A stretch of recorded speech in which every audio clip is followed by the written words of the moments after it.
नमस्कार दोस्तों, आपके अपने चैनल हमारे संस्कार में आपका बहुत बहुत स्वागत है। आज हम आपके लिए लेकर आए हैं हनुमान जयंती की कथा। लेकिन उससे पहले अगर आप चैनल पर नए हैं और अभी तक चैनल को सब्सक्राइब नहीं किया है तो सभी से निवेदन है, प्लीज़ हमारे चैनल को सब्सक्राइब करें, वीडियो को लाइक करें, ज़्यादा से ज़्यादा शेयर करें ताकि इस कथा के श्रवण का लाभ और लोगों को भी मिल सके।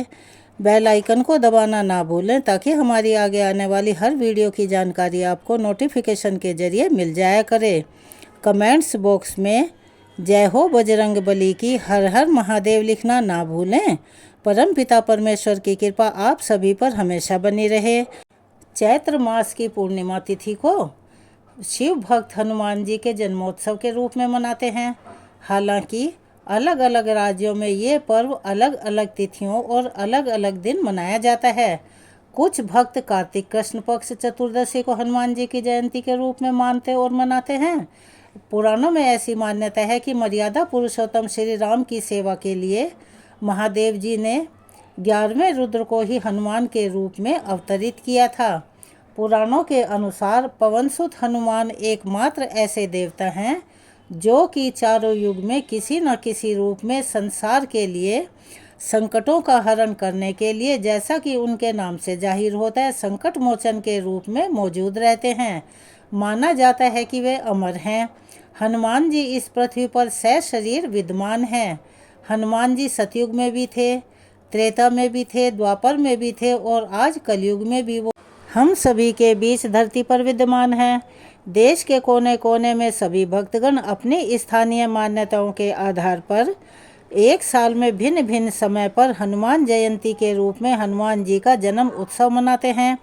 विशेषकर उत्तर भारतीय राज्यों में ये पर्व अत्यंत उत्साह के साथ मनाया जाता है, जो कि सबसे अधिक लोकप्रिय भी है। जो भक्तगण हनुमान जी के सच्चे भक्त हैं उनके लिए यह आज का दिन विशेष महत्व रखता है। पवन सुत, मंगल मूर्ति, संकट मोचन आदि कहे जाने वाले श्री हनुमान जी के नाम के स्मरण मात्र से ही भक्तों के सभी दुखों का नाश हो जाता है। इस दिन हनुमान जी की उपासना करने से अतुलनीय बल की प्राप्ति होती है, यानी कि जिसकी कोई भी क्षमता नहीं होती। वहीं पवन की गति से चलने वाले पवन पुत्र अपने भक्तों की बुद्धि भी अत्यंत तीव्र बनाते हैं। हनुमान जयंती के अवसर पर हनुमान चालीसा का पाठ करने मात्र से ही व्यक्ति के समस्त संकटों का नाश हो जाता है और वो टल जाते हैं। साथ ही असाध्य रोगों से भी मुक्ति मिलती है। इस दिन हनुमान रक्षा स्तोत्र का पाठ करने से आपके जीवन की हर बाधा दूर होती है और भूत प्रेत आदि बुरी आत्माओं का प्रभाव भी स्वतः ही नष्ट हो जाता है। जब भी हमारे मन को कष्ट व निराशा घेर लेती है, जब कभी हम अंधेरी रातों में या अकेलेपन से भय के मारे कंपित हो जाते हैं, यानी कि भयभीत हो जाते हैं, तब अपने आप ही मन में हनुमान चालीसा के ये बोल गूंज उठते हैं। जय हनुमान ज्ञान गुण सागर, जय कपीश तिहुँ लोक उजागर। बजरंग बली के स्मरण मात्र से ही हमें उनका अपने आसपास होने का एहसास होता है। यह हम सभी ने कभी ना कभी किया है। कहीं भी हम किसी भी स्थिति में फंसे हुए हों और हमारे मुंह से स्वतः ही हनुमान चालीसा की ये पंक्तियां निकलने लगती हैं, यानी कि हम उन्हें पढ़ने लगते हैं, तो तुरंत ही हम भयमुक्त हो जाते हैं और हमें इस चीज़ का एहसास होता है कि हनुमान जी हमारी रक्षा के लिए हमारे साथ ही हमारे आसपास हैं। चलिए अब हम बताते हैं कि आज के दिन की पूजा विधि क्या रहेगी। पूर्णिमा यानी हनुमान जयंती से एक दिन पहले की रात को भूमि पर सोना चाहिए और भगवान राम और माता सीता व भगवान हनुमान जी का ध्यान करें। हनुमान जयंती के अवसर पर बजरंग बली की पूजा करने के पूर्व अपने अंतर्मन को शुद्ध कर लें, यानी किसी के भी प्रति छल कपट या क्रोध न रखें।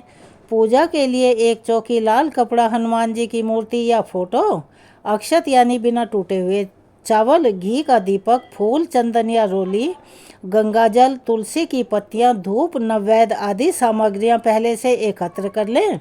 हनुमान जयंती के दिन प्रातः काल ब्रह्म मुहूर्त में उठकर स्नान आदि से निवृत्त होकर अपने स्वस्थ वस्त्र धारण करें। उसके पश्चात हाथ में जल लेकर हनुमान जी के सामने व्रत का संकल्प लें।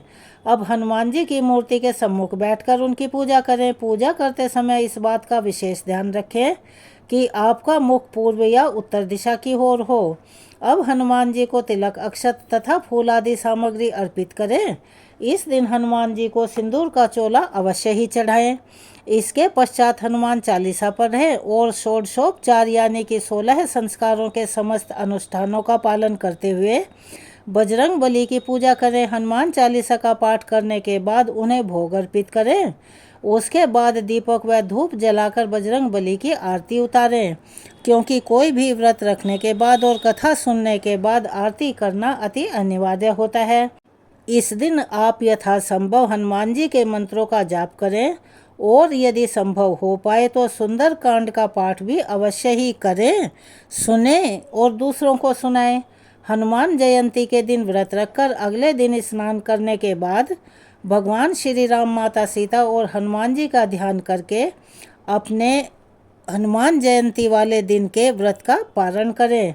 इस प्रकार से पूजा करने से हनुमान जी अपने भक्तों से अत्यंत प्रसन्न होते हैं और उनके सभी दुखों का नाश करते हैं। प्रभु श्री राम के परम भक्त हनुमान जी को कलयुग का देवता माना जाता है। हनुमान जी की पूजा करने से भक्तों के हर तरह के दुख, दर्द, रोग, दोष और भयों से स्वतः ही मुक्ति मिल जाती है। हनुमान जी सबसे अधिक बलवान होने के साथ साथ बुद्धिमान भी थे। अपनी बुद्धिमत्ता के बल पर बड़े बड़े शूरवीरों को मात दे दिया करते थे। बजरंग बली जी के लेकर कई पौराणिक कथाएं प्रचलित हैं। ऐसे ही एक पौराणिक कथा काफ़ी प्रचलित है और पढ़ी और सुनी जाती है, जिसमें उन्होंने अपनी मां अंजना के आदेश को मानने के लिए अपने प्रभु श्री राम को बुद्धिमत्ता के बल पर हरा दिया था। चलिए अब हम सुनाते हैं यह पौराणिक कथा, जो भगवान श्री राम का अश्वमेध यज्ञ पूर्ण होने के बाद की है। उत्तर रामायण के अनुसार भगवान श्री राम ने अश्वमेध यज्ञ पूर्ण होने के बाद एक बड़ी सभा का आयोजन किया, जिसमें उन्होंने सभी देवताओं, ऋषि मुनियों, किन्नरों, यक्षों से लेकर राजाओं तक को आमंत्रित किया था। जब बड़ी सभा का आयोजन हुआ तो राजा थे जिन्होंने नारद मुनि के कहने पर भरी सभा में सबको प्रणाम किया, लेकिन ऋषि विश्वामित्र को नहीं किया। इस बात से ऋषि विश्वामित्र क्रोधित हो गए और श्री राम को आदेश दे दिया कि इस राजा का सूर्यास्त से पहले मृत्युदंड दे देंगे। अगर उन्होंने इस आदेश का पालन नहीं किया तो वह उन्हें कोई शाप दे देंगे। ऐसे में श्री राम ने उस राजा को सूर्यास्त से पहले मारने का वचन ऋषि विश्वामित्र को दे दिया। जब राजा को इस प्रण के बारे में पता चला तो वह अपनी जान बचाने के लिए भागा भागा हनुमान जी और माता अंजनी की शरण में आया, जहाँ पर उस राजा ने माँ अंजनी को बिना पूरी बात बताए ही उनसे प्राण रक्षा का वचन मांग लिया। फिर माँ अंजनी ने अपने पुत्र हनुमान जी से उस राजा की रक्षा करने का आदेश दिया, लेकिन जब हनुमान जी को पता चला कि उनके प्रभु श्री राम ने ही उनके प्राण लेने का वचन लिया है तो वे एक धर्म संकट में फंस गए। तब हनुमान जी ने भला कैसे उस राजा की मदद की। तब हनुमान जी ने अपने प्रभु राम का नाम लिया और अपनी बुद्धि को तीव्र किया। हनुमान जी सोचने लगे कि इस समय वह किसका साथ दें। एक तरफ माँ अंजनी है तो दूसरी तरफ उनके प्रभु राम हैं। ऐसे में वह सोचने लगे कि आखिर इस राजा के प्राण भला कैसे बचाए जाएं कि उनके प्रभु श्री राम का प्रण भी ना टूटे और उनकी माँ का वचन भी झूठा ना हो। ऐसे में उन्होंने अपनी बुद्धिमत्ता का परिचय देते हुए एक योजना बनाई। उन्होंने राजा से कहा कि वह सरयू नदी के तट पर जाकर राम नाम का जाप करता रहे। इसके साथ ही उनकी रक्षा के लिए बजरंग बली भी सूक्ष्म रूप में उनके पास ही छिप गए। दूसरी ओर श्री राम भी उस राजा को ढूंढते ढूंढते वहीं सरयू नदी के तट पर आ गए, लेकिन उन्होंने देखा कि वह राजा उनके नाम का ही जाप कर रहा है। प्रभु श्री राम ने सोचा कि ये तो भक्त है, ऐसे में इसके प्राण कैसे लें। ऐसे में वह वापस ऋषि विश्वामित्र के पास आए और उन्हें अपनी पूरी दुविधा सुना डाली, लेकिन ऋषि विश्वामित्र अटल थे और अपनी बात पर अडिग रहे।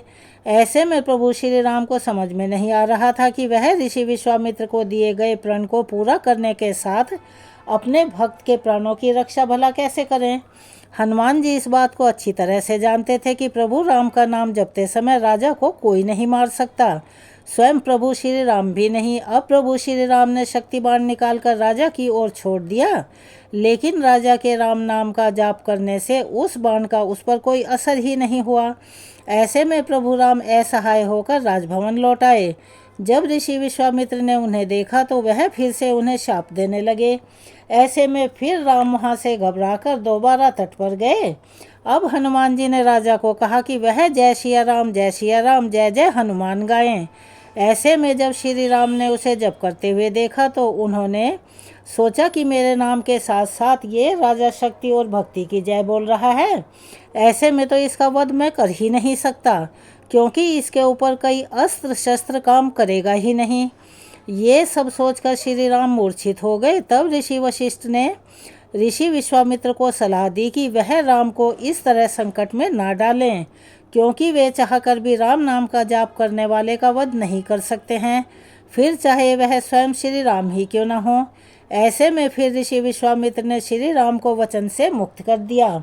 वहीं दूसरी ओर जब हनुमान जी ने देखा कि अब राजा की जान बच गई है, तो वह सूक्ष्म रूप से अपने विराट आकार में आकर प्रभु श्री राम के चरणों में गिर पड़े। इसके साथ ही उन्होंने सब बातें कह सुनाई। इससे प्रभु राम अति प्रसन्न हुए। इस प्रकार हनुमान जी ने राम नाम के बल पर स्वयं अपने प्रभु राम को भी हरा दिया था। यह कथा आपको कैसी लगी? कमेंट्स बॉक्स में अपनी राय अवश्य ही लिखें। आइए अब हम सब मिलकर गाते हैं हनुमान चालीसा। श्री गुरु चरण सरोज रज, निज मन मुकुर सुधार। बरनौ रघुबर विमल जसु, जो दायक फल चार। बुद्धिहीन तनु जानिके, सुमिरो पवन कुमार। बल बुद्धि विद्या देहु मोहि, हरहु कलेश विकार। जय हनुमान ज्ञान गुण सागर, जय कपीश तिहुँ लोक उजागर। रामदूत अतुलित बल धामा, अंजनी पुत्र पवन सुत नामा। महावीर विक्रम बजरंगी, कुमति निवार सुमति के संगी।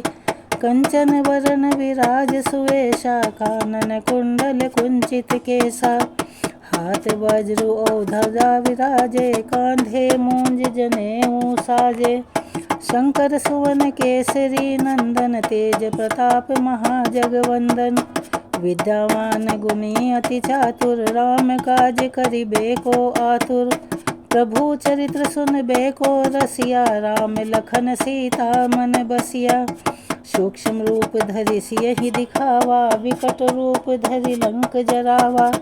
भीम रूप धरि असुर संहारे, रामचंद्र के काज संवारे। लाए संजीवन लखन जियाए, श्री रघुवीर हरषि उर लाए। रघुपति कीन्ही बहुत बड़ाई, तुम मम प्रिय भरत ही सम भाई। सहस बदन तुम रोजस गावें, अस कहि श्रीपति कंठ लगावें।